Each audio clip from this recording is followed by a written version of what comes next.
Many believers, although delivered from sin and flesh, are still helplessly held down in sin.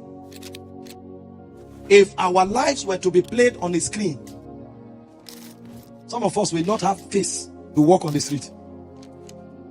And when I speak like this, don't think I'm talking about those in the pew.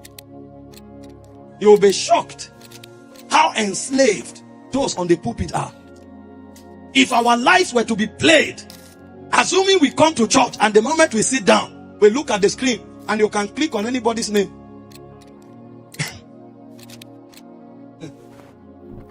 It will be, you will cry. Because one of the areas that Satan is deploying his arsenals is in the area of keeping the believer in sin. Not because he has not been delivered, not because he has not been removed from the bondage and power of sin, but because he has not yet risen up to walk in that victory that God has secured for him. And because he doesn't know that if he doesn't fight, he won't walk in it. So that Jesus has set you free does not mean that the fallen nature, the lust of the fallen nature will not be perturbed by Satan. Now, understand this.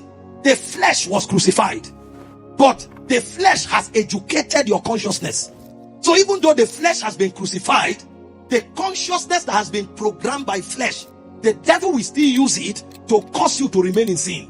So the battle is in you reprogramming your consciousness, because the old man has been crucified. But many Christians are not fighting that battle.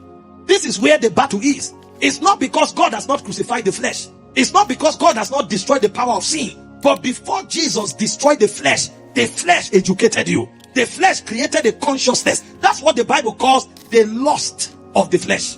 So now that the flesh has been crucified, Satan is using that programmed mindset to still keep you in the bondage of sin that you should walk out of.